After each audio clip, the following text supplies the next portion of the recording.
ആശ്വാസം നേടാം. ഹൃത്തിനുള്ളിൽ ജീവൻ നൽകും വചനം, തിരുവചനം. ഷാലോം ടിവിയുടെ വചനം തിരുവചനം ശുശ്രൂഷയിലേക്ക് സ്വാഗതം. ജ്ഞാനത്തിൻ്റെ പുസ്തകം 1-ാം അധ്യായം 7-ാം വാക്യം ഇങ്ങനെയാണ് പറയുന്നത്: കർത്താവിൻ്റെ ആത്മാവിനാൽ ലോകം നിറഞ്ഞിരിക്കുന്നു. പ്രിയമുള്ളവരെ, കർത്താവിൻ്റെ ആത്മാവ് ഈ ലോകം മുഴുവനുമുണ്ട്. അവനറിയാതെ നമുക്കൊന്നും ചെയ്യാൻ പറ്റില്ല. അത്രമാത്രം ദൈവ സാന്നിധ്യം ഈ പ്രപഞ്ചത്തിൽ മുഴുവൻ. എവിടെ പോയാലും നമുക്ക് അവനെ ഒളിച്ച് ഒരിടത്തേക്ക് മാറാനാവാത്ത വിധം ദൈവം എല്ലായിടത്തുമുണ്ട്. ഈ വചനം പഴയ നിയമത്തിൽ നമ്മൾ വായിക്കുകയാണെങ്കിൽ, പുതിയ നിയമത്തിലേക്ക് കടന്നു വരുമ്പോൾ യേശുക്രിസ്തുവിനെ പരിചയപ്പെടുത്തിയിട്ട് ദൈവം ഒരു വലിയ സത്യം നമ്മളോട് വെളിപ്പെടുത്തുകയാണ്. പ്രിയമുള്ളവരെ, 2 കൊറിന്തോസ് 13-ാം അധ്യായത്തിൽ 5 മുതലുള്ള വാക്യങ്ങൾ ഇങ്ങനെ പറയുകയാണ്: നിങ്ങൾ നിങ്ങളുടെ വിശ്വാസത്തിൽ നിലനിൽക്കുന്നുണ്ടോ എന്ന് പരിശോധിക്കുവിൻ, നിങ്ങളെ തന്നെ പരീക്ഷിച്ചറിയുവിൻ. യേശുക്രിസ്തു നിങ്ങളിലുണ്ട് എന്ന് നിങ്ങൾക്ക് ബോധ്യമായിട്ടില്ലേ? ഇല്ലെങ്കിൽ നിങ്ങൾ തീർച്ചയായും പരീക്ഷയിൽ പരാജയപ്പെട്ടിരിക്കുന്നു. പ്രിയമുള്ളവർ, ഇപ്പോൾ തന്നെ നടത്തി നോക്കാവുന്ന ഒരു പരീക്ഷയാണ്. ഇതാ, നമ്മളിവിടെ നിൽക്കുമ്പോൾ നമ്മുടെ ഉള്ളിൽ കർത്താവ് ഉണ്ടെന്ന് വ്യക്തമായി നമുക്ക് ബോധ്യമുണ്ടാകുന്നുണ്ടോ? ഉണ്ടെങ്കിൽ നമ്മൾ പരീക്ഷയിൽ ജയിച്ചു. ഇല്ല, മറ്റ് കർത്താവിനെ സ്വീകരിക്കാത്ത, സ്നേഹിക്കാത്ത, കർത്താവിൽ വിശ്വസിക്കാത്ത ഒരു വ്യക്തിയുടെ ഹൃദയത്തിൽ കർത്താവിനെ അനുഭവപ്പെടാത്തതുപോലെ, ഒരു സാധാരണ മനുഷ്യനെ പോലെ എൻ്റെ ഉള്ളിൽ ഒന്നുമില്ല എന്നൊരു തോന്നലാണ് എനിക്കുള്ളതെങ്കിൽ ഞാൻ ആ പരീക്ഷയിൽ പരാജയപ്പെടുകയാണ്. പുതിയ നിയമം നമ്മളെ പഠിപ്പിക്കുന്ന ഒരു കാര്യം നമുക്കറിയാം. മത്തായിയുടെ സുവിശേഷം 1-ാം അധ്യായം 23-ാം വാക്യത്തിൽ നമ്മൾ വായിക്കുന്നത്, ദൈവം നമ്മോടുകൂടെ എന്നർത്ഥമുള്ള ഇമ്മാനുവൽ എന്നവൻ വിളിക്കപ്പെടുമെന്നാണ്. എന്നിട്ട് അപ്പോസ്തലന്മാർക്ക് യേശു വെളിപ്പെടുത്തി കൊടുത്തിരിക്കുന്ന വലിയ രഹസ്യം ഇതാണ്: നമ്മുടെ കൂടെ എന്ന് പറയുന്നത് നമ്മുടെ ഉള്ളിൽ ആണ്. നമ്മുടെ ഉള്ളിൽ, നമ്മളെ പൂർണ്ണമായും, നമ്മുടെ ആത്മാവ് നമ്മുടെ ഉള്ളിലായിരിക്കുന്നത് പോലെ നമ്മളെ പൂർണ്ണമായും നിയന്ത്രിക്കുവാനും സ്നേഹിക്കുവാനും സഹായിക്കുവാനും കഴിയും വിധം നമ്മുടെ ഉള്ളിലാണ് നമ്മുടെ കർത്താവ് ആയിരിക്കുന്നത്. എന്നാൽ എന്തുകൊണ്ടാണ് നമുക്ക് ഈ കർത്താവിനെ നമ്മുടെ ഉള്ളിൽ അനുഭവിക്കാൻ പറ്റാതെ പോകുന്നത്? പ്രിയമുള്ളവരെ, ചെറിയൊരു ഉദാഹരണമാണിത്. വ്യക്തമായും ഇതിനേക്കാളും ശക്തമാണ് കർത്താവിൻ്റെ സാന്നിധ്യത്തിൻ്റെ അനുഭവം. എങ്കിലും ഞാൻ നിങ്ങളോട് പറയാം. നമ്മളുടെ വീട്ടിൽ ഇലക്ട്രിസിറ്റി ഉണ്ടെന്നിരിക്കട്ടെ.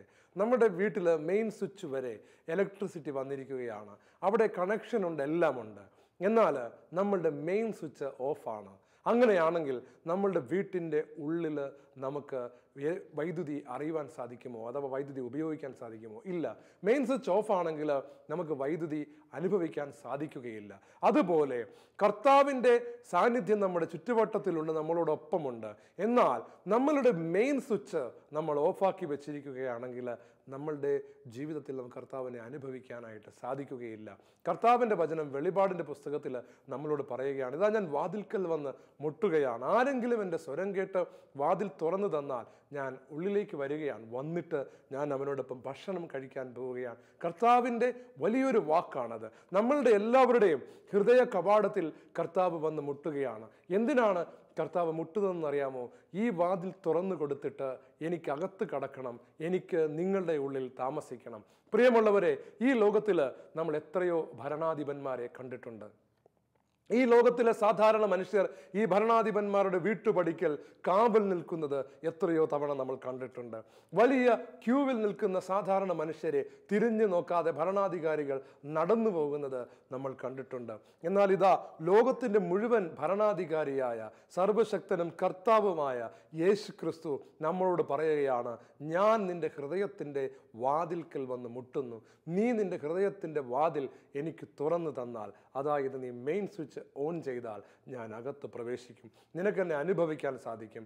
ഇന്ന് നമ്മൾ ധ്യാനിക്കാൻ പോകുന്ന വിഷയം ഇതാണ്: എൻ്റെ കർത്താവ് എൻ്റെ ജീവിതത്തിൽ അനുഭവവേദ്യമാകും വിധം ഞാൻ എൻ്റെ ഹൃദയ കവാടം തുറന്നിട്ടുണ്ടോ? Praise the Lord.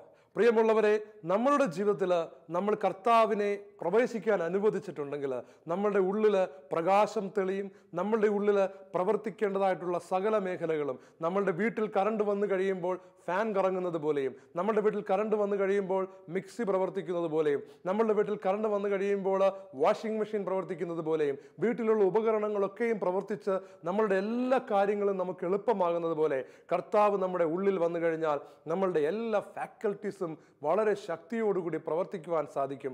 കർത്താവിൻ്റെ പരിശുദ്ധാത്മാവിൻ്റെ ദാനങ്ങളിൽ നമ്മളിൽ വന്ന് നിറയുമ്പോൾ ആ ദാനങ്ങൾ നമ്മളിൽ പ്രവർത്തിച്ചിട്ട് അസാധാരണമായ അത്ഭുതകരമായ ജീവിത വിജയത്തിലേക്കും ആത്മീയ വിജയത്തിലേക്കും നമ്മൾ കടന്നു വരും. ഈ അനുഭവം നമുക്ക് കിട്ടുന്നത് എങ്ങനെയാണ് എന്ന് നമ്മളിവിടെ പരിശോധിക്കുവാനായിട്ട് പോവുകയാണ്. പ്രിയമുള്ളവരെ, നമുക്കറിയാം നമ്മളുടെ വീട്ടിൽ അപ്പനും അമ്മയും ഒപ്പം അല്ലെങ്കിൽ ഭാര്യയോടൊപ്പം ഭർത്താവിനോടൊപ്പം നമ്മൾ ജീവിക്കുമ്പോൾ നമുക്ക് ഈ വ്യക്തി നമ്മളുടെ വീട്ടിൽ നമ്മളോട് കൂടെ ആയിരിക്കുന്ന സമയത്ത് നമ്മളുടെ മനസ്സ് ആ വ്യക്തിയുമായി ഒരു ബന്ധം സ്ഥാപിക്കും. അത് കാരണം നമ്മൾ അടുക്കളയിലായിരിക്കുന്ന സമയത്ത് നമ്മൾ ഈ വ്യക്തി പുറത്തെ റൂമിൽ ഇരിക്കുകയാണ് അല്ലെങ്കിൽ ഉമ്മറത്തിരിക്കുകയാണെങ്കിൽ നമുക്ക് നമ്മുടെ ഉള്ളിൽ ഒരു ബോധമുണ്ട്, എന്താണ് ഈ വ്യക്തി അവിടെ ഇരിപ്പുണ്ട്. അതുകൊണ്ട് നമ്മൾ ജോലി ചെയ്തുകൊണ്ടിരിക്കുന്ന സമയത്തൊക്കെ ആണെങ്കിലും മറ്റെന്തെങ്കിലും കാര്യങ്ങളിൽ വ്യാപൃതനാണെങ്കിലും ഭർത്താവ് TV കണ്ടുകൊണ്ടിരിക്കുകയാണ്, അല്ലെങ്കിൽ ഭർത്താവ് വചനം കേട്ടുകൊണ്ടിരിക്കുകയാണ്, കമ്പ്യൂട്ടറിൽ വർക്ക് ചെയ്തുകൊണ്ടിരിക്കുകയാണ്, ഭാര്യ അടുക്കളയിലാണ്, ഭാര്യയ്ക്കറിയാം ഭർത്താവ് ഇവിടെ ഇരിപ്പുണ്ട്, ഭർത്താവിനറിയാം ഭാര്യ ഇവിടെ ഇരിപ്പുണ്ട്.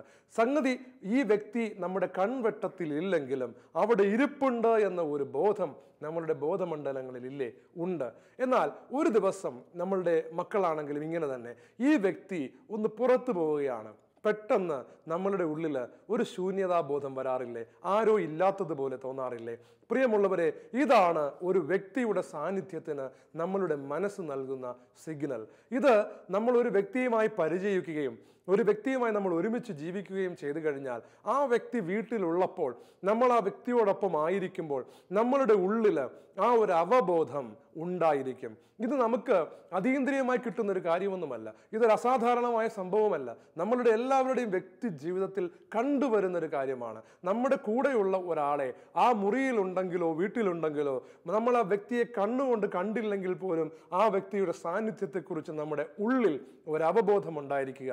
ആ വ്യക്തി പുറത്തു പോകുമ്പോൾ ആ വ്യക്തി പോയി എന്നൊരു തോന്നൽ ഉണ്ടാവുക. ഇതുപോലൊരു തോന്നൽ, എൻ്റെ കർത്താവ് എൻ്റെ കൂടെയുണ്ടെന്നൊരു തോന്നൽ നമ്മളുടെ മനസ്സിന് സൂക്ഷിക്കുവാൻ പറ്റുന്നുണ്ടോ അഥവാ തിരിച്ചറിയാൻ പറ്റുന്നുണ്ടോ? ഇതാണ് പൗലോസ് അപ്പോസ്തലൻ നമ്മളോട് ചോദിക്കുന്ന ചോദ്യം. അങ്ങനെ ഒരു തിരിച്ചറിവ് നമുക്കുണ്ടെങ്കിൽ നമ്മളുടെ ജീവിതത്തിൽ നമ്മൾ ചെയ്യുന്ന എല്ലാ പ്രവൃത്തികളും ഈ വ്യക്തിയോട് കണക്ട് ചെയ്തായിരിക്കും. ഉദാഹരണത്തിന് ഭർത്താവ് ഉമ്മറത്തിരിക്കുകയാണെങ്കിൽ അഥവാ വീട്ടിലെ ഏതെങ്കിലും ഒരു മുറിയിലിരിക്കുകയാണെങ്കിൽ ഭാര്യ ഒരു പാചകം ചെയ്യാനായിട്ട് തയ്യാറെടുക്കുകയാണ്. തിരിച്ചും പറയാൻ വേണമെങ്കിൽ ഭർത്താവ് പാചകം ചെയ്യാൻ തയ്യാറെടുക്കുകയാണ്, ഭാര്യ ഉമ്മറത്തിരിക്കുകയാണ്, എന്തോ ആയിക്കൊള്ളട്ടെ.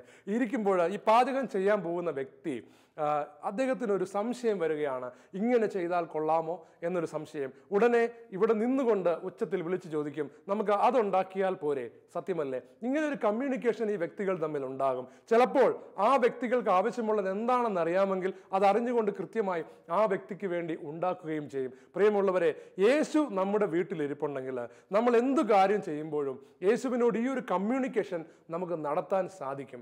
തീർച്ചയായിട്ടും അങ്ങനെ ഒരു കമ്മ്യൂണിക്കേഷൻ നമ്മുടെ ഉള്ളിൽ സ്വഭാവേന വരികയാണെങ്കിൽ കർത്താവിൻ്റെ സാന്നിധ്യത്തിലാണ് നമ്മൾ ജീവിക്കുന്നതെന്ന് വ്യക്തമാണ്. ഇങ്ങനെ ഒരു ജീവിത ശൈലി നമുക്കില്ലെങ്കിൽ അത് നമുക്ക് നഷ്ടമായിരിക്കുന്നു എന്ന് മനസ്സിലാക്കണം. നിങ്ങൾ ഏതെങ്കിലും ഒരു ആധ്യാത്മിക ഗ്രന്ഥശാലയിൽ പോയിട്ട് ഏതൊരു വിശുദ്ധൻ്റെ ജീവിതം വേണമെങ്കിലും വെറുതെ നിങ്ങളൊന്ന് എടുക്കണം. ഏത് വിശുദ്ധൻ അവിടെ വിൽക്കാൻ വെച്ചിരിക്കുന്ന ഏതൊരു വിശുദ്ധൻ്റെ ജീവിതം ആയിക്കൊള്ളട്ടെ, അത് വെറുതെ നിങ്ങൾ എടുക്കണം. എടുത്തതിന് ശേഷം നിങ്ങൾ വീട്ടിൽ പോയിട്ട് അത് വായിക്കുമ്പോൾ കണ്ടു നോക്കണം, അതിനകത്ത് ഇങ്ങനൊരു കാര്യം പറഞ്ഞിട്ടുണ്ടായിരിക്കും. ആ വിശുദ്ധൻ അഥവാ ആ വിശുദ്ധയുമായി യേശു ക്രിസ്തു അനുദിന സംഭാഷണം നടത്തുന്നു. യേശുവിൻ്റെ സാന്നിധ്യം അവർക്ക് അറിയാൻ പറ്റുന്നു. ചില സമയത്ത് യേശു കൂടെയില്ലെന്ന തോന്നൽ വരുമ്പോൾ അവർ കർത്താവിനെ അന്വേഷിക്കുന്നു. ഇങ്ങനെ ദൈവവുമായി ഒരുമിച്ച് ജീവിച്ച ഒരു വ്യക്തിയാണ് നമുക്ക് കാണാൻ സാധിക്കുന്നത്. നമ്മൾ അബ്രഹാം തൊട്ട് ഇങ്ങോട്ട് ഏതൊക്കെ കഥകൾ ബൈബിൾ ചരിത്ര സംഭവങ്ങൾ, കഥകളെന്ന് ഒരിക്കലും പറയാൻ പാടില്ല, ചരിത്ര സംഭവങ്ങൾ എഴുതിയിരിക്കുന്നുവോ അത് നമ്മൾ വായിക്കുമ്പോൾ, അത് നമ്മൾ കേൾക്കുമ്പോൾ നമ്മൾ അവിടെ എല്ലാം കാണുന്നൊരു കാര്യം ആ വ്യക്തികളോടൊപ്പം ജീവിച്ച ഒരു ദൈവത്തെയാണ്. നമ്മൾ ഇവിടെ തിരിച്ച് അപ്പോസ്തല പ്രവർത്തനങ്ങളിലേക്ക് വരുമ്പോൾ പൗലോസിൻ്റെ കൂടെ നടക്കുന്ന ഒരു യേശുവിനെ നമുക്ക് കാണാൻ സാധിക്കും. പൗലോസ് ഏഷ്യയിലേക്ക് പോകാം എന്ന് തീരുമാനിക്കുമ്പോൾ ദൈവത്തിൻ്റെ ആത്മാവ് യേശു ഉള്ളിലിരുന്നിട്ട് അവനോട് പറയുകയാണ്, അങ്ങോട്ട് പോകണ്ട. പ്രിയമുള്ളവരെ, എന്നും കൂടെ നടക്കുകയും കൂടെയായിരിക്കുകയും കൂടെയുണ്ടെന്നുള്ള ബോധ്യം നൽകുകയും ചെയ്യുന്ന ഒരു ദൈവത്തെയാണ് നമ്മൾ കാണുന്നത്. ഇനി ഞാൻ നിങ്ങൾക്ക് പറഞ്ഞു തരാം എങ്ങനെയാണ് ഈ യേശുവിൻ്റെ സാന്നിധ്യം മനസ്സിലാകുന്നതെന്ന്. കത്തോലിക്ക സഭ പഠിപ്പിച്ചു തരുന്ന ഒരു വലിയ രഹസ്യമുണ്ട്. ഞാൻ നിരവധി യുവജനങ്ങളോട് ഈ ചോദ്യം ചോദിക്കുമ്പോൾ അവരെല്ലാം പെട്ടെന്ന് കണ്ണു തുറന്ന് മനസ്സിലാക്കുന്ന ഒരു സത്യവും കൂടെയാണിത്. അതായത് കുമ്പസാരിച്ച് കഴിയുമ്പോൾ നമ്മളുടെ ഉള്ളിൽ അസാധാരണമായ ഒരു സമാധാനം അനുഭവപ്പെടാറുണ്ടോ? എല്ലാവരും പറയും ഉണ്ട്.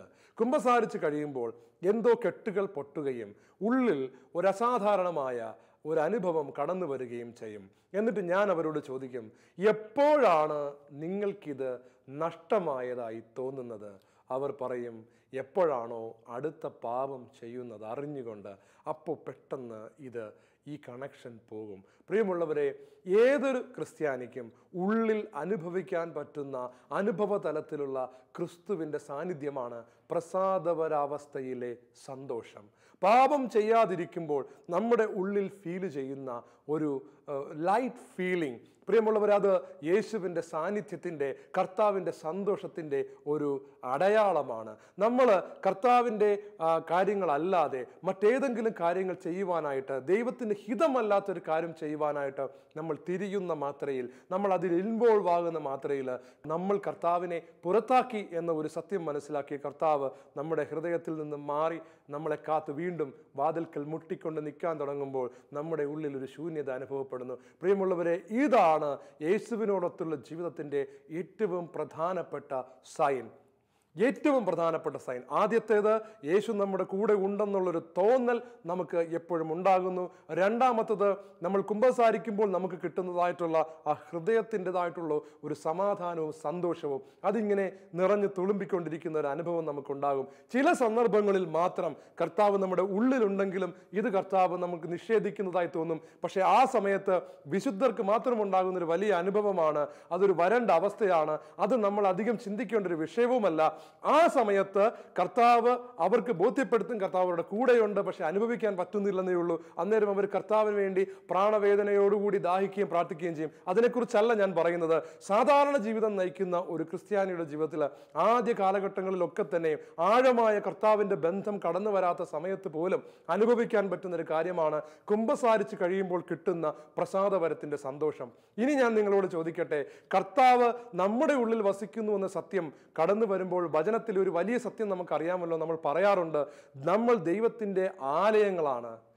എൻ്റെ ഒരു പ്രിയപ്പെട്ട സ്നേഹിതൻ ശാന്തിമോൻ എന്ന് പറയുന്ന സുഹൃത്ത്, അദ്ദേഹത്തിൻ്റെ ഭാര്യ മരണപ്പെട്ടു, മിനി എന്ന് പറയുന്ന ചേച്ചി. ഈ മിനി എന്ന് പറയുന്ന ചേച്ചി വീട്ടിൽ വരുമ്പോൾ പറയുന്നൊരു കാര്യമുണ്ട്.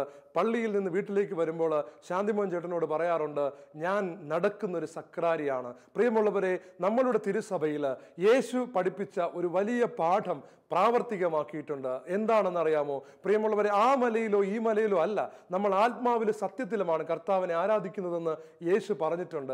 അത് വളരെ ഒരു സത്യമാണ്. നമുക്കറിയാം, ദേവാലയത്തിൽ വിശുദ്ധ കുർബാനയിൽ യേശു എഴുന്നള്ളി ഇരിപ്പുണ്ട്. അതറിയാവുന്ന നമ്മളൊക്കെ വിചാരിക്കുന്നത് ദേവാലയത്തിൽ മാത്രമാണ് യേശു അങ്ങനെ എഴുന്നള്ളി ഇരിക്കുന്നതെന്നാണ്. എന്നാൽ ഞാൻ നിങ്ങളോട് ചോദിക്കട്ടെ, നമ്മൾ വിശുദ്ധ കുർബാനയ്ക്ക് പങ്കെടുത്ത് കഴിയുമ്പോൾ ദേവാലയത്തിൽ എഴുന്നള്ളിയിരിക്കുന്ന യേശുവിനെ നമ്മുടെ ഉള്ളിലേക്ക് നിക്ഷേപിക്കുന്ന ക്രിസ്തുവിൻ്റെ പുരോഹിതനെയല്ലേ നമ്മൾ കാണുന്നത്? അവിടെ നിന്ന് നമ്മൾ പുറത്തേക്ക് ഇറങ്ങുന്നത് ജീവിക്കുന്ന ദേവാലയങ്ങളായിട്ടല്ലേ? സത്യം പറഞ്ഞാൽ ആ ബിൽഡിങ്ങിനേക്കാളും ശ്രേഷ്ഠതയോടുകൂടി നമ്മൾ ജീവിക്കുന്ന ദേവാലയങ്ങളായി തിരിച്ച് പുറത്തേക്ക് പോകുന്ന ഒരു അനുഭവമാണ്.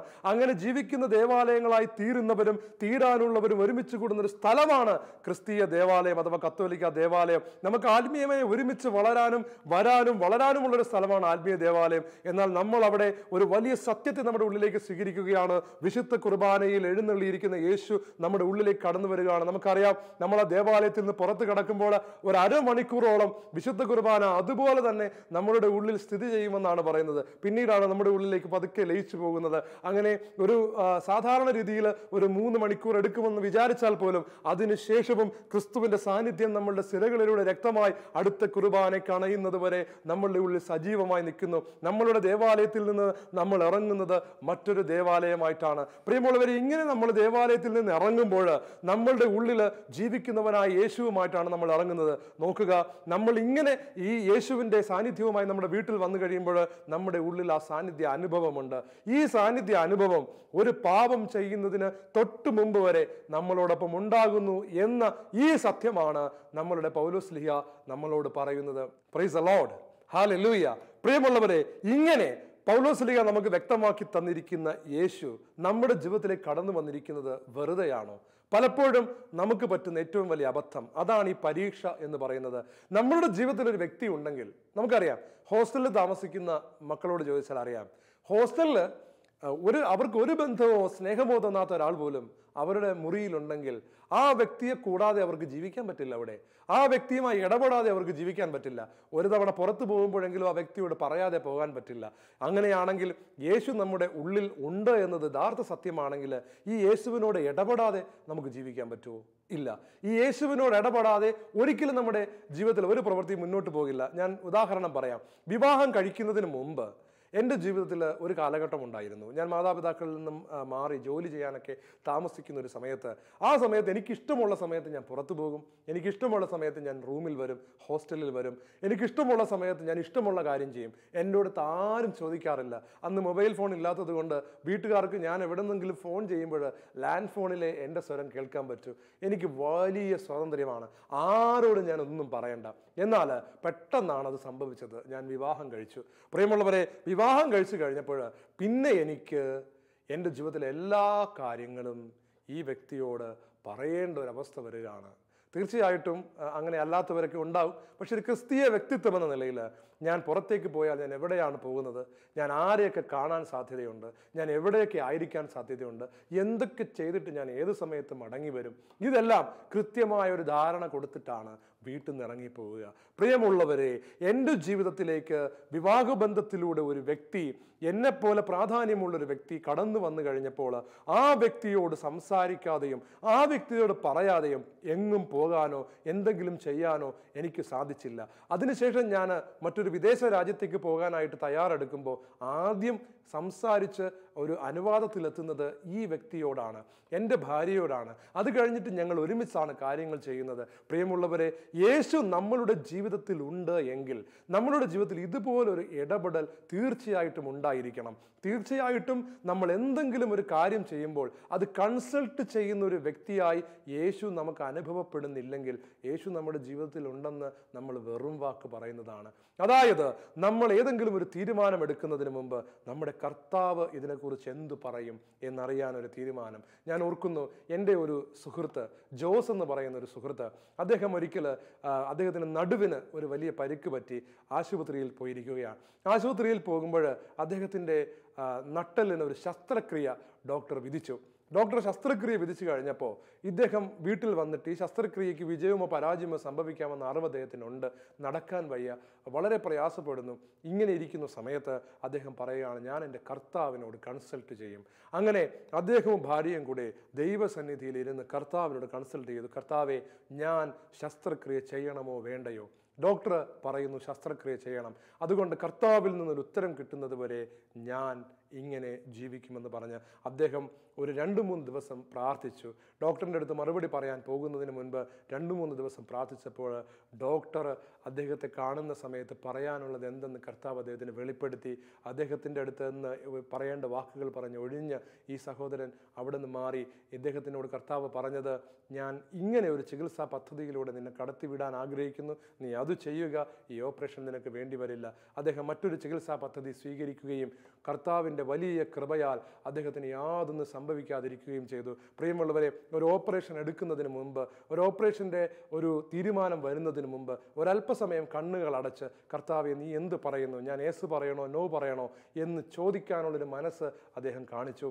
അതുപോലെ നമ്മുടെ ജീവിതത്തിൽ ഒരു കോഴ്സിന് ചേരണതിന് മുമ്പ്, അല്ലെങ്കിൽ നമ്മുടെ ജീവിതത്തിൽ ഒരു വിവാഹബന്ധത്തിൽ ഏർപ്പെടുന്നതിന് മുമ്പ് ഒക്കെ ദൈവസന്നിധിയിൽ വെച്ചിട്ട് കർത്താവെ നീ എന്ത് പറയുന്നു എന്ന് എപ്പോഴെങ്കിലും ചോദിച്ചിട്ടുണ്ടോ? നമ്മുടെ വീട്ടിലെ കല്യാണാലോചനകൾ വരുമ്പോൾ നമ്മൾ ദർശനം പറയുന്ന ആളുകളുടെ അടുത്ത് പോവുക എന്നുള്ളതല്ല ഞാൻ പറയുന്നത്. പ്രിയമുള്ളവരെ, നമ്മൾ ചെയ്യേണ്ടത് വിവാഹത്തിൻ്റെ തീരുമാനം നമ്മൾ എടുക്കുന്നതിന് മുമ്പ്, കാർന്നവന്മാർ എടുക്കുന്നതിന് മുമ്പ് കർത്താവിൻ്റെ ആലയത്തിൽ ജോലി ചെയ്യുകയും ശുശ്രൂഷ ചെയ്യുകയും കർത്താവിനോടൊപ്പം ജീവിക്കുകയും കർത്താവിൻ്റെ സന്നിധിയിലായിരിക്കുകയും ചെയ്യുന്ന എല്ലാ സഹോദരങ്ങളും ചെയ്യേണ്ടതാണ് ഞാൻ പറഞ്ഞു തരുന്നത്. നിങ്ങളുടെ വീട്ടിലെ എല്ലാ പ്രധാന തീരുമാനങ്ങൾക്കും മുമ്പ് 1-2 ദിവസത്തെ സമയമുണ്ടെങ്കിൽ നിങ്ങൾ പ്രാർത്ഥന പ്രഖ്യാപിക്കണം. നിങ്ങൾ കുടുംബമായി ഒരുമിച്ചിരുന്ന് കർത്താവിൻ്റെ സന്നിധിയിലിരുന്ന് പ്രാർത്ഥിക്കണം. കർത്താവെ, ഈ വിഷയത്തിൽ ഞങ്ങൾ എന്താണ് ചെയ്യേണ്ടത്? കർത്താവിനോട് ചോദിക്കണം. കർത്താവിനോട് ഹിതമാരായണം, ബൈബിൾ വായിക്കണം, ദൈവസന്നിധിയിൽ ഉപവസിക്കണം. പ്രശ്നത്തിൻ്റെയും വിഷയത്തിൻ്റെയും തീവ്രത അനുസരിച്ച് ദിവസങ്ങൾ കൂടുതൽ എടുക്കണം. ഒരുമിച്ച് കൂടുതൽ സമയം പ്രാർത്ഥിക്കണം. ദേവാലയത്തിൽ പോയി പ്രാർത്ഥിക്കണം. പരിശുദ്ധ കുർബാനയുടെ ആരാധനയുടെ മുമ്പിൽ പോയി എന്ന് പ്രാർത്ഥിക്കണം. പ്രിയമുള്ളവരെ, അങ്ങനെ പ്രാർത്ഥിച്ചു കൊണ്ടിരിക്കുമ്പോൾ നമ്മളുടെ കൂടെ ജീവിക്കുന്നവനായ യേശു അവൻ്റെ ഇഷ്ടം എന്താണെന്ന് നമുക്ക് മനസ്സിലാകുന്ന രീതിയിൽ രീതിയിൽ നമ്മളോട് വ്യക്തമാക്കും. അത് തീരുമാനമെടുക്കേണ്ട കൃത്യസമയത്ത് നമ്മളുടെ കുടുംബത്തിൽ ദൈവം ഇടപെട്ട് ഒരു തീരുമാനം കടന്നു വരുന്നത് നമുക്ക് കാണാൻ സാധിക്കും. ഇത് ഒരു വിഷൻ എടുക്കുകയോ അല്ലെങ്കിൽ മറ്റെന്തെങ്കിലും കാര്യങ്ങളോ ചെയ്യുക എന്നല്ല ഞാൻ പറയുന്നത്. അങ്ങനെ ഉള്ളവർക്ക് അത് ഉപയോഗിക്കാം. പക്ഷേ സാധാരണ ജീവിതം നയിക്കുന്നവർക്ക് പോലും കർത്താവ് കൂടെ ഉണ്ടെന്നത് അവർക്ക് ഫീൽ ചെയ്യുന്നുണ്ടെങ്കിൽ ഏതു കാര്യം പ്രവർത്തിക്കുന്നതിന് മുമ്പും ഏതു കാര്യം ചെയ്യുന്നതിന് മുമ്പും അല്പസമയം ഇരുന്ന് ഒരു തീരുമാനമെടുക്കുവാനുള്ള ഒരു മനസ്സുണ്ടാകും. പ്രിയമുള്ളവരെ, അതുപോലെ തന്നെയാണ് ഒരു എൻട്രൻസ് എക്സാമിന് പങ്കെടുക്കുന്ന ഒരു വിദ്യാർത്ഥിയെ ഞാൻ നിങ്ങളുടെ മുമ്പിൽ ഉദാഹരണമായിട്ട് വെക്കുകയാണ്. എൻട്രൻസ് എക്സാമിന് പങ്കെടുക്കുന്ന ഒരു വിദ്യാർത്ഥിയുടെ ജീവിതത്തിൽ നിങ്ങൾ ശ്രദ്ധിച്ചിട്ടുണ്ടോ? ഈ എൻട്രൻസിലെ വിജയം അവൻ്റെ ജീവിതത്തിൽ ഉണ്ടാകുന്നതിന് വേണ്ടിയിട്ട് അവൻ്റെ ജീവിതത്തിൽ പൂർണ്ണമായ ഒരു മാറ്റം വരികയാണ്. യേശു ഉണ്ടെങ്കിലുള്ള ജീവിതത്തിലുണ്ടെങ്കിലുള്ള ലക്ഷണങ്ങളിൽ ഒന്ന് കമ്പയർ ചെയ്യാൻ ഞാൻ പറയുന്നതാണ്. അവൻ്റെ ജീവിതത്തിൽ അവൻ അതുവരെ ഉണ്ടായിരുന്ന കൂട്ടുകെട്ടൊക്കെ അവൻ വിടുകയാണ്. അവന് വീട്ടിലേക്ക് വരികയാണ്. അവൻ വീട്ടിൽ കൂടുതൽ സമയം ചെലവഴിക്കുകയാണ്. എൻട്രൻസുമായി ബന്ധപ്പെട്ട പുസ്തകങ്ങൾ അവൻ കൂടുതലായി വായിക്കുകയാണ്. അവൻ്റെ വീട്ടിൽ അതിനു മുമ്പ് ക്രിക്കറ്റ് കളിക്കാരുടെയൊക്കെ പോസ്റ്ററായിരുന്നു. എന്നാൽ അവൻ അതൊക്കെ എടുത്ത് മാറ്റിയിട്ട് അവൻ കെമിസ്ട്രിയിലെ ടേബിളുകളും അതുപോലെ ഫിസിക്സിൻ്റെ പടങ്ങളും അവന് മനസ്സിലാക്കേണ്ടതായ വിഷയങ്ങളുമായി ബന്ധപ്പെട്ട ഓരോരോ ചാർട്ടുകളും കൊണ്ട് നിറയ്ക്കുകയാണ്. അവൻ്റെ മുറിയിൽ പാഠപുസ്തകങ്ങൾ ബാക്കിയെല്ലാം എടുത്തു മാറ്റി എൻട്രൻസുമായി ബന്ധപ്പെട്ടവ മാത്രം അവൻ വെക്കുകയാണ്. അവൻ നേരത്തെ ഉണർന്നെഴുന്നേൽക്കുകയാണ്. അവൻ രാത്രി താമസിച്ച് കിടക്കാൻ പോവുകയാണ്. ഏതു സമയവും ഈ എൻട്രൻസിൻ്റെ ജീവിതത്തിൽ ഒരു വിജയമായി ഭവിക്കണമെന്ന് വിചാരിച്ച് അവൻ പൂർണ്ണമായി എൻട്രൻസിൻ്റെ പ്രിപ്പറേഷന് തന്നെ സമർപ്പിക്കുകയാണ്. ഇങ്ങനെ സമർപ്പിക്കുന്നവർ നമ്മളുടെയൊക്കെ ഭവനങ്ങളിൽ ഉണ്ട് എന്നത് നമ്മൾ ഓർമ്മിക്കണം പ്രിയമുള്ളവരെ. അതേപോലെ ഒരു സമർപ്പണം യേശുവിനോടൊപ്പം ഉണ്ടാകുവാനും നമുക്ക് ഇടവരും. യേശു നമ്മുടെ ജീവിതത്തിൽ ഉണ്ടെങ്കിൽ, അതായത് യേശു നമ്മുടെ ജീവിതത്തിലാണ്, നമ്മൾ പോലും അറിയാതെ യേശുവിൽ നിന്ന് നമ്മളെ അകറ്റുന്ന കൂട്ടുകെട്ടുകളും ബന്ധങ്ങളും നമ്മളെ വിട്ടുപോകും. നമ്മുടെ വീട്ടിലെ പുസ്തകങ്ങളില്ലേ, അതൊക്കെ മാറ്റം സംഭവിക്കും. യേശുവിന് ഇഷ്ടപ്പെടാത്ത പുസ്തകങ്ങൾ, യേശുവിന് നേടാൻ കഴിയാത്ത പുസ്തകങ്ങൾ നമ്മുടെ വീട്ടിൽ നിന്ന് പതുക്കെ മാറിത്തുടങ്ങും. പ്രിയമുള്ളവരെ, നമ്മുടെ വീട്ടിലെ പോസ്റ്ററുകളും പടങ്ങളും ഒക്കെ വ്യത്യസ്തമായ രീതിയിൽ കടന്നു വരാൻ തുടങ്ങും. നമ്മുടെ വീട്ടിൽ അവർ TV കാണുമ്പോഴും കമ്പ്യൂട്ടർ കാണുമ്പോഴും വിജയം നൽകുന്ന സൈറ്റുകളും വിജയം നൽകുന്ന പ്രോഗ്രാമുകളുമാണ് കാണുന്നതെങ്കിൽ നമ്മളും യേശുവിനോടുള്ള ജീവിതം വിജയം നൽകുന്ന രീതിയിലുള്ള പ്രോഗ്രാമുകളും പടങ്ങളും കാണാൻ തുടങ്ങും. ഇങ്ങനെ യേശു നമ്മുടെ ജീവിതത്തിൽ ഉണ്ടെങ്കിൽ നമ്മുടെ ജീവിതത്തിലെ എല്ലാ തുറകളിലും ഒരു വ്യത്യാസം വരും. ഇതാണ് കർത്താവ് നമ്മുടെ ജീവിതത്തിലുണ്ടെന്നുള്ള പ്രധാനപ്പെട്ട അടയാളം. ഒന്ന്, നമ്മുടെ പ്രസാദവരത്തിൻ്റെ സന്തോഷം നമുക്ക് കാണും. ദേവാലയത്തിൽ പോയി വരുമ്പോഴും കുമ്പസാരിച്ചിട്ട് വരുമ്പോഴുമുള്ള ആനന്ദം നമ്മളിൽ സ്ഥിരമായി നിലനിൽക്കും. രണ്ട്, നമ്മുടെ വീട്ടിലാരോ ഉണ്ടെന്ന ഒരു തോന്നൽ, യേശു നമ്മുടെ വീട്ടിലുണ്ടെന്നുള്ളൊരു തോന്നൽ അവനെ കാണുന്നില്ലെങ്കിലും നമ്മളിൽ നിലനിൽക്കും. മൂന്ന്, നമ്മളുടെ ജീവിതത്തിൽ ഏത് പ്രധാനപ്പെട്ട വിഷയങ്ങളിലും നമ്മൾ യേശുവിനെ കൺസൾട്ട് ചെയ്യണം, അവൻ്റെ ഹിതമറിയണമെന്നൊരു ചിന്ത നമുക്ക് വരും. വീട്ടിലെ കാർന്നോര് കളിക്കത്തില്ല, അദ്ദേഹം യേശുവിൻ്റെ മുമ്പിൽ മുട്ടുമടക്കും. പ്രിയമുള്ളവരെ, നാല്, നമ്മുടെ ജീവിത രീതിക്ക് മാറ്റം വരും. യേശു നമ്മളിൽ കുടികൊള്ളാൻ വേണ്ടി നമ്മൾ ജീവിതത്തിൽ യേശുവിന് ഇഷ്ടമില്ലാത്തതെല്ലാം മാറ്റി യേശുവിനോടൊപ്പമായിരിക്കുന്ന ഒരവസ്ഥയിലേക്ക് വരും. നമ്മളെ കാണുന്നവർ പറയും അവർ തയ്യാറെടുക്കുകയാണ്. എന്തിനാണ് തയ്യാറെടുക്കുന്നത്? യേശുവിനോടൊപ്പമുള്ള വലിയൊരു ജീവിതത്തിന്. അത് നമ്മുടെ വീട് കണ്ടാൽ കാണാൻ പറ്റും. ഇത്രയും കാര്യങ്ങൾ നമ്മുടെ ജീവിതത്തിൽ നമ്മുടെ വീട്ടിലുമുണ്ടോ? ഇല്ലെങ്കിൽ അങ്ങനെയുള്ളവരെ നിങ്ങൾ കണ്ടിട്ടുണ്ടോ? അവർ തീർച്ചയായിട്ടും യേശുവുമായിട്ടുള്ളൊരു ബന്ധത്തിലാണ്. അത്തരമൊരു ബന്ധം നമ്മുടെ ഭവനത്തിലേക്ക് വരട്ടെ. ഞാനീ പറഞ്ഞത് സത്യമല്ലേ? ഒരു വ്യക്തിയുമായി ബന്ധമുണ്ടെങ്കിൽ ഇതൊക്കെ സംഭവിക്കണ്ടേ? ആ വ്യക്തി അറിയാതെ നമുക്ക് എന്തെങ്കിലും ചെയ്യാൻ പറ്റുമോ? പ്രിയമുള്ളവരെ, കർത്താവുമായി ബന്ധമുണ്ടെന്ന് കള്ളം പറയുന്നവരാകാതെ കർത്താവുമായി ബന്ധമുണ്ടെന്ന പരീക്ഷയിൽ വിജയിക്കുന്നവരായി നമുക്ക് മാറാം. ഈ കാര്യങ്ങളൊക്കെയും നമ്മുടെ ജീവിതത്തിൽ ഉണ്ടെന്ന് നമുക്ക് തെളിയിക്കാം. നമുക്ക് പ്രാർത്ഥിക്കാം. നല്ലവനായ കർത്താവേ, അങ്ങ് ഞങ്ങളുടെ ജീവിതത്തിലേക്ക് കടന്നു വന്നിരിക്കുന്നത് അത്ഭുതകരമായ ഒരു രീതിയിലാണല്ലോ. ഈ ലോകം മുഴുവൻ നിറഞ്ഞു നിൽക്കുന്ന അങ്ങ് ദേവാലയങ്ങളിലുള്ളതുപോലെ ഞങ്ങളുടെ ഉള്ളിലും വരുന്നു എന്ന വലിയ സത്യം, ഞങ്ങൾ നടക്കുന്ന ജീവിക്കുന്ന സക്രാരികളാണെന്ന സത്യം ഞങ്ങൾ അറിയുന്നു. കർത്താവെ, ഞങ്ങളുടെ കൂടെ അങ്ങ് വന്ന് വസിച്ചിട്ടും ഒരു പ്രാധാന്യമുള്ള വ്യക്തിയായി അങ്ങയെ കാണാതെ ഞങ്ങൾ തന്നെ തീരുമാനങ്ങൾ എടുക്കുകയും ഞങ്ങൾ തന്നെ കാര്യങ്ങൾ ചെയ്യുകയും ഞങ്ങൾ തന്നെ അങ്ങേക്ക് ഇഷ്ടമില്ലാത്ത ആൾക്കാരുമായി കൂട്ടുകൂടുകയും ഒക്കെ ചെയ്യുന്നത് ഞങ്ങൾ തിരിച്ചറിയുന്നു. ദൈവമേ, ഞങ്ങളുടെ ജീവിതത്തിൽ അങ്ങ് എപ്പോഴും വീട്ടിലുണ്ടെന്നൊരു ബോധത്തോടെ ജീവിക്കാൻ ഞങ്ങളെ സഹായിക്കണമേ. പ്രധാനപ്പെട്ട എല്ലാ തീരുമാനങ്ങളിലും അങ്ങയുടെ ഹിതമാരായാൻ ഒരു കാർന്നവരെ പോലെ അങ്ങയെ സമീപിക്കുവാൻ ഞങ്ങളെ പഠിപ്പിക്കണമേ. കർത്താവെ, ഞങ്ങളുടെ ജീവിതത്തിൽ അങ്ങേക്ക് ഇഷ്ടമില്ലാത്തതെല്ലാം മാറ്റി അങ്ങയെ കിട്ടുന്നവയെ കൊണ്ട് നിറയ്ക്കുവാൻ, അങ്ങയെ കിട്ടുന്നവയെ കൊണ്ട് ഞങ്ങളുടെ ജീവിതം സമൃദ്ധമാക്കുവാൻ ഞങ്ങളെ പഠിപ്പിക്കണമേ. നിത്യം പിതാവിനും പുത്രനും പരിശുദ്ധാത്മാവിനും സ്തുതി. ആമേൻ.